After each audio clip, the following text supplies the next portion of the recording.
है जो नबी का मुरीद भी है, नबी की जोर से नबी की जो खड़े ना, मैं उनसे कहूंगा घर जाना तो अपने माँ के हाथ चूमना और कहना माँ सबने बैठ के हुजूर की बातें सुनी थी, तेरे दूध का कमाल था, मैंने खड़े होके मदीने वाले की बातें सुनी थी। थकना किसी को नहीं है, थकना किसी को नहीं। उमर कौन है, किसके बारे में भौंक रहे हो? खुदा की कसम, जहां अल्लाह के खलील ने खड़े होकर के झोली फैला के कहा था मालिक आखिरी पैगंबर मेरी नस्ल में पैदा फरमा, उसी जगह मेरे नबी ने खड़े होकर झोली फैला के कहा था मालिक उमर मेरी झोली में डाल दे, मालिक उमर मेरी झोली में डाल दे।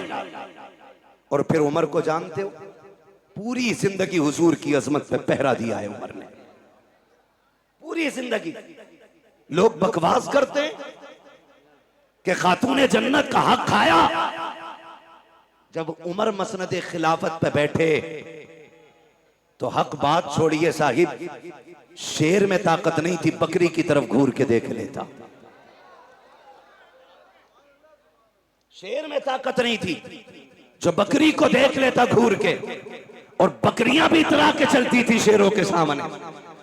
वो भी जानती थी जब तक उमर बैठा है किसी की मां ने दूध नहीं पिलाया कि हमारा कुछ बिगाड़ा जा सके। और खुदा की कसम उमर वो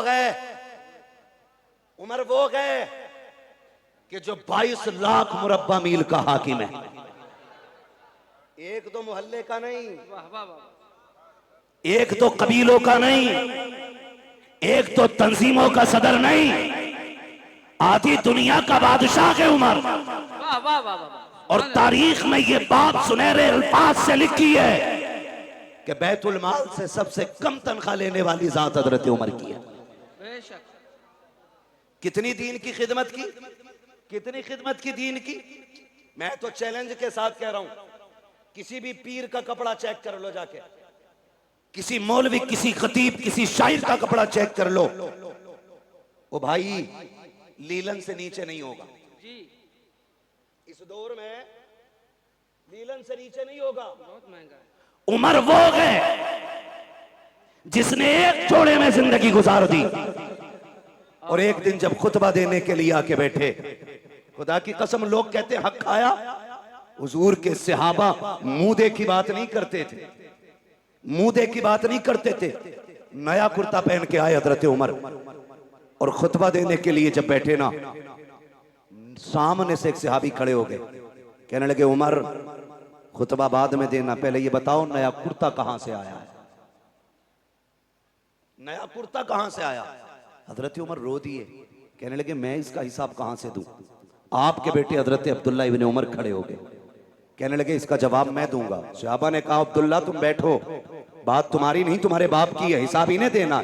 का जो पूछ रहे हो ये मेरे बाप नहीं बता पाएंगे। का फिर तुम बताओ। कहते हैं जब जुमे से पहला दिन था, मेरे बाप के पास एक ही कुर्ता था, मैंने अपने बाप को देखा, वो उसे धुल रहे थे इशा के बाद, उसे धुलते हुए देखा तो कहते हैं जहां से रगड़ते थे वहीं से फट जाता था।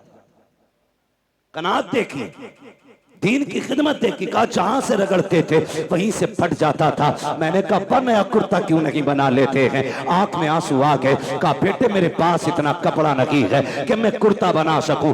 ये कौन कह रहा है जिसको रब ने 22 लाख मुरब्बा मील की हुकूमत अता की है, ये वो बोल रहा है कि मेरे पास इतना कपड़ा नहीं है। मैंने कहा अब्बा जी अभी माले गनीमत में कपड़ा मिला था, उसका क्या किया। कहा बेटे वो कपड़ा छोटा है, तेरे बाप का कद बड़ा है, कुर्ता पूरा नहीं हो पाता। कहते मैं दौड़ा, जो हिस्सा मेरे हिस्से में कपड़ा आया था मैं वो कपड़ा भी लेकर के आया, और दोनों कपड़ों को जोड़कर मैंने अपने बाप का कुर्ता बनाया है। कहा सहाबा सुन लो, मेरे बाप ने न किसी का हक मारा है, न किसी से छीना है, न बैतुल माल से लिया है। जो कपड़ा पहना है या तो ये मेरे बाप का हिस्सा था या उनके बेटे का हिस्सा था।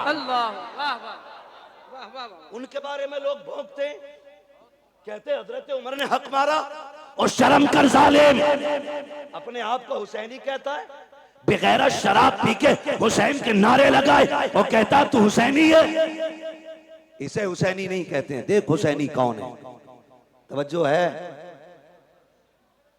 हजरत उमर के बेटे हजरत अब्दुल्ला इब्ने उमर गुजर के जा रहे थे, सामने शहजादे थे, सामने शहजादे थे। मुस्कुरा के मेरे इमाम ने हसन ने कहा, ओ मेरे बाप के नौकर के बेटे, मेरे हमारे नौकर के बेटे, बात सुन। जब इतनी बात कही हजरत अब्दुल्ला इब्ने उमर के पैर रुक गए। और अब्दुल्ला इब्ने उमर कोई आम नहीं है, बदरी सहाबी है, बद्र में मुस्तफा के साथ है, बड़ी साथ हजरत अब्दुल्ला इब्ने उमर की है। आप दौड़े दौड़े घर गए कि अब्बा क्या बात है बेटा? का गुजर रहा था, हसनैन करीमैन थे, उन्होंने मुझे कहा हमारे नौकर के बेटे। बात सुन, कहते हैं क्या कहा? कहा नौकर के बेटे।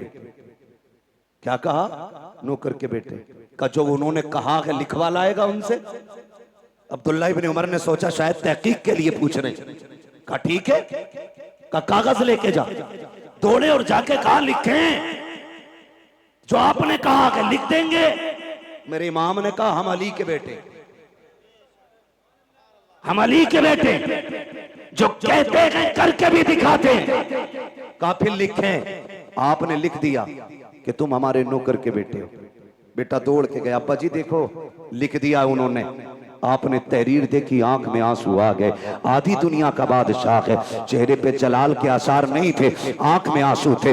आपने होठों से लगाया, चूमने के बाद आंखों पे रखा। उसके बाद कहा शहजादे इस तहरीर को संभाल के रखना। कहा क्या करना है? कहा अगर मेरा इंतकाल हो जाए तो ये तहरीर मेरे जनाजे के साथ मेरे कफन में मेरे सीने पे रख देना। कहा क्या करोगे अब्बा? कहा जब कब्र में जाऊंगा मुस्तफा से मुलाकात होगी, आका कहेंगे उमर बता तो सही क्या करके आया है। अर्ज कर दूंगा या रसूल अल्लाह जब सागिरी हयात में आप थे तो आपकी नौकरी करता रहा, जब आ गए तो आपके नवासों की नौकरी करता रहा। सुभान अल्लाह, नारे तकबीर,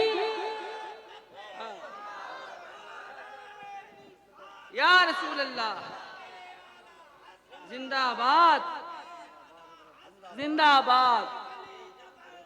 अबू बकर अबू बकर अबू बकर अबू बकर। यार समझे जरा, उमर वो है जिसने नबी के दर पे भी पहरा दिया है, नबी के घर पे भी पहरा दिया। और खुदा की कसम खा के कहता हूं उमर को हल्के में ना लेना, नबी के उमर को हल्के में ना लेना। नबी के उमर की वो जात है, कभी कभी कुरान में रब ने उमर की जो हजरत उमर के अल्फाज होते थे, जो हजरत उमर रज़ी अल्लाह ताला अन्हु की राय होती थी, उसी राय के मुताबिक भी रब ने कुरान में आयत नाज़िल फरमाई है। आप पढ़े तारीख उठा करके, उम्मुल मोमिनीन सच्चे बाप की सच्ची बेटी, पारसा बाप की पारसा बेटी, जन्नती बाप की जन्नती बेटी हजरत आयशा सिद्दीका रज़ी अल्लाह ताला अन्हा। जब आप पे ना इल्जाम लगाया गया, इल्जाम लगाया गया, इल्जाम इतना खतरनाक था, मुनाफिकीन ने इल्जाम लगाया था। नबी के सहाबा भी शशोपंज में थे, खुदा का एक करीम बेकरार थे, सहाबा से मशवरा ले रहे हैं। उम्मुल मोमिनीन आयशा सिद्दीका फरमाती हुजूर घर आए, घर आए और आके मुझसे कहने लगे आयशा अगर गुनाह हो गया है तो रब से तौबा कर लो, माफी मांग लो, वो माफ कर देगा। उम्मुल मोमिनीन कहती मेरी चीख निकल गई जब हुजूर ने इतना कहा। कहती फिर मुझसे बर्दाश्त ना हुआ, मैंने कहा हुजूर इजाजत दे तो अपने घर न चली जाऊं। क्या कहती? मैंने कहा हुजूर अगर इजाजत दें तो अपने घर न चली जाऊं।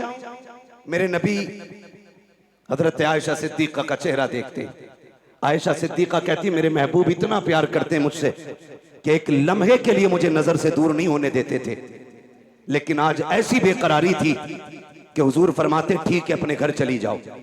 कहती मैं अपने घर ये सोच के आई कि बाप से बातें करूंगी, वो हाले दिल पूछेंगे, मैं उनसे दर्द दिल बयान करूंगी, थोड़ा कम हल्का हो जाएगा। कहती लेकिन मैं अपने घर गई ना तो मेरे बाप ने चेहरा फेर लिया, मुझसे मेरे घर में भी कोई बात करने वाला नहीं था। कहती मैं कोने में जाके बैठ गई और जब मेरा दिल डूबने लगा, कहती फिर मैंने अपना दर्द दिल सुप्रीम कोर्ट में पहुंचाया। मैंने कहा मालिक अब मेरा फैसला तू करेगा। कहती ये कह के मैं कोने में बैठ गई। इधर मेरे नबी की बेकरारी का आलम क्या था। फरमाती हुजूर इतने बेकरार थे, इतने बेकरार थे। हुजूर से आपस से पूछ रहे, हजरत अबू बकर से मुलाकात हुई। अबू बकर यार तू बताना क्या करूं मैं, लोगों ने तेरी बेटी पर इस तरह का इल्जाम लगाया है, मुझे क्या करना चाहिए। हजरत अबू बकर सिद्दीक कहते हैं आका मैं बाप हूं, वो बेटी है मेरी, अगर मैं आपसे कहता हूं उस पर भरोसा करो तो लोग कहेंगे बाप था बेटी की हिमायत कर गया, महबूब मैं कुछ नहीं कहूंगा। फिर हजरत अली से मुलाकात हुई, अली तू बताना क्या करना है। अली कहते हैं या रसूल अल्लाह बेकरार क्यों हो रहे हैं, एक आयशा की बात है, आपके लिए किसकी कमी है, आप अभी इरादा करें, सैकड़ों निकाह आपके लिए तैयार हैं, आका बेकरार ना हो। सरकार को तसल्ली ना मिली, कहते मैं चंद कदम आगे बढ़ा, मैंने देखा सामने से मेरा यार उमर आ रहा था। मैंने कहा उमर ठहर तो सही। हजरत उमर का हाथ मेरे नबी ने पकड़ा, कहते उमर यार मालूम है मदीने में कैसी बातें हो रही हैं, लोग मेरी आयशा के बारे में क्या कह रहे हैं। जी या रसूल अल्लाह मालूम है। कहा यार बताना क्या किया जाए। आका फरमाते हैं मेरे उमर ने पलट के मुझसे दो सवाल किए थे। कहा या रसूल अल्लाह आपसे दो बातें पूछूं, क्या आप जवाब देंगे। मेरे नबी ने कहा हाँ पूछो। हजरत उमर ने पहला सवाल किया। आका फरमाते हैं मेरे उमर ने मुझसे कहा था आका बताइए क्या आपके बदन पे कभी मक्खी बैठी। मेरे नबी ने कहा कि कभी नहीं बैठी। आका दूसरा सवाल ये है कभी आपके पसीने से बदबू आई। कहा कभी नहीं आई। उसके बाद हजरत उमर कहते हैं या रसूल अल्लाह याद होगा आपको जब आप एक राह से गुजर रहे थे, आपकी जूती से गंदगी लग गई थी, जिब्रील आ गए थे, कहा महबूब जूती पे पैर न रखें, अब निकाल दें क्योंकि आपके पैर से लगने वाली जूती पे गंदगी लग गई है। हजरत उमर कहते हैं आका बेकरार ना हो, जो खुदा तेरे बदन पे मक्खी नहीं बैठने देता, पसीने में बदबू नहीं आने देता, जिसे तेरे पैर में लगने वाली जूती पर गंदगी का लगना गवारा नहीं है, वो तेरे बिस्तर पे गंदगी को आना कैसे गवारा कर सकता।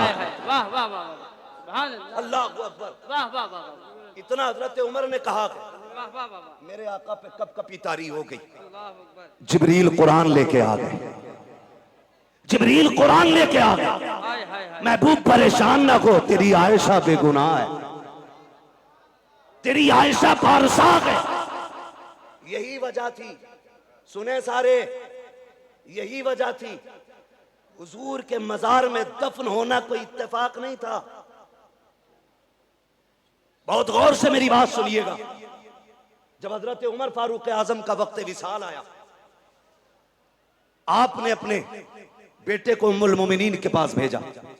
फरमाने लगे जा उम्मुल मोमिनीन से जाके कहना है कि यार के दो यार थे, एक यार खिदमत करके मजार में जा चुका, दूसरे यार के जाने की बारी है, इजाजत हो तो ये यार भी यार के पहलू में लेटना चाहता है।